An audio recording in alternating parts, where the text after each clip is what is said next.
नमस्कार दोस्तों, बहुत बहुत स्वागत है आपका अपने YouTube channel physio and herbal mantra में। आज हम बात करेंगे पार्किंसंस रोग के बारे में।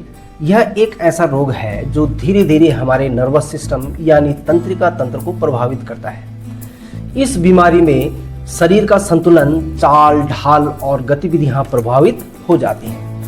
अक्सर लोग इसे बढ़ती उम्र की कमजोरी समझ लेते हैं, लेकिन यह वास्तव में एक गंभीर न्यूरोलॉजिकल डिसऑर्डर है। आइए जान लेते हैं कि पार्किंसंस रोग क्या है।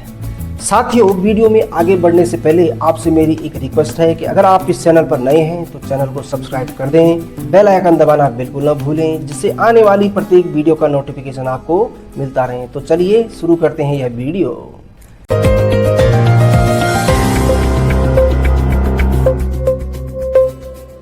जान लेते हैं कि पार्किंसंस रोग क्या है। पार्किंसंस रोग एक प्रोग्रेसिव न्यूरोलॉजिकल डिसऑर्डर है। इसमें मस्तिष्क के एक हिस्से, जिसे सब्सटेंस नाइग्रा कहते हैं, की कोशिकाएं धीरे धीरे नष्ट होने लगती हैं। ये कोशिकाएं डोपामाइन नामक केमिकल बनाती हैं जो शरीर की मूवमेंट को नियंत्रित करता है। जब डोपामाइन कम हो जाता है तो शरीर में कंपन, धीमी गति, स्टिफनेस, कठोरता और बैलेंस की समस्या शुरू हो जाती है। आइए जान लेते हैं इसके मुख्य लक्षण। पार्किंसंस के लक्षण धीरे धीरे बढ़ते हैं। नंबर 1, हाथ पैरों में कंपन, आराम की स्थिति में हाथ कांपना, धीमी चाल, चलने या काम करने में बहुत समय लगाना, मांसपेशियों में जकड़न या स्टिफनेस, शरीर अकड़ा हुआ महसूस होना, संतुलन की समस्या, बैलेंस इशू, बार बार गिरना या चलते चलते संतुलन खो बैठना, चेहरे पर भाव कम होना, मास्क फेस, बोलने में दिक्कत, लो और शेकी वॉइस। इसके अलावा कई बार नींद की समस्या, याददाश्त में कमी और थकान भी देखी जा सकती है। इसके कुछ मुख्य कारण भी जान लेते हैं। पार्किंसंस का सटीक कारण पूरी तरह से अभी तक पता नहीं है, लेकिन कुछ फैक्टर हैं।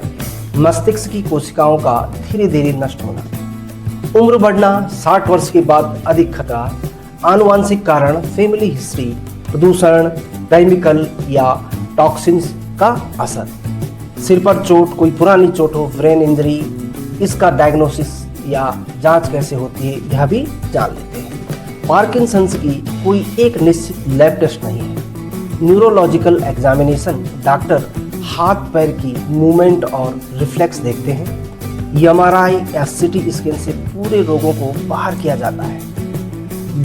टी स्कैन डोपामिन एक्टिविटी देखने के लिए कुछ केस में किया जाता है। ज़्यादातर डायग्नोसिस लक्षणों और हिस्ट्री पर आधारित होता है। अब चलते हैं इसके मुख्य भाग, इसके इलाज पर। पार्किंसंस का अभी तक पूरा इलाज नहीं है, लेकिन दवाइयों और थेरेपी से लक्षणों को काफ़ी हद तक कंट्रोल किया जा सकता है। डॉक्टर जांच के बाद असरदार दवा देते हैं जो मस्तिष्क में डोपामिन बढ़ाते हैं। कुछ गंभीर केस में deep brain stimulation DBS surgery किया जाता है। अब चलते हैं इसका फिजियोथेरेपी मैनेजमेंट। दवा के साथ साथ फिजियोथेरेपी बहुत जरूरी है। एक्सरसाइज और स्ट्रेचिंग मांसपेशियों को जकड़न कम करने के लिए किया जाता है। बैलेंस ट्रेनिंग गिरने से बचाने के लिए किया जाता है। गेट ट्रेनिंग सही चाल और मूवमेंट सुधारने के लिए। ऑक्यूपेशनल थेरेपी रोजमर्रा के काम आसानी से करने के लिए इसकी भी एक प्रॉपर थेरेपी चार्ट बनाया जाता है। स्पीच थेरेपी आवाज और बोलने की समस्या सुधारने के लिए किया जाता है। अब चलते हैं पार्किंसंस के घरेलू और जीवन शैली में उपाय क्या हो सकते हैं। रोज हल्की फुल्की योगा और प्राणायाम करें। संतुलित आहार, हरी सब्जियां, फल और एंटीऑक्सीडेंट से भरपूर भोजन नियमित लें। नियमित वॉक और हल्की एक्सरसाइज, परिवार और दोस्तों का सहयोग मानसिक स्वास्थ्य के लिए जरूरी है। अब चलते हैं इसके निष्कर्ष पर। दोस्तों, पार्किंसंस कोई लाइलाज बीमारी नहीं है, लेकिन इसका मैनेजमेंट सही समय पर शुरू कर देना चाहिए। दवाइयों, फिजियोथेरेपी, एक्सरसाइज और पॉजिटिव लाइफ स्टाइल से मरीज जल्दी ठीक होने लगता है, एक्टिव जिंदगी जी सकता है। अगर यह जानकारी आपको उपयोगी लगी हो तो वीडियो को लाइक करें, शेयर करें और चैनल को सब्सक्राइब करना बिल्कुल न भूलें। तो मिलते हैं अगले वीडियो में, तब तक स्वस्थ रहें, मस्त रहें। नमस्कार।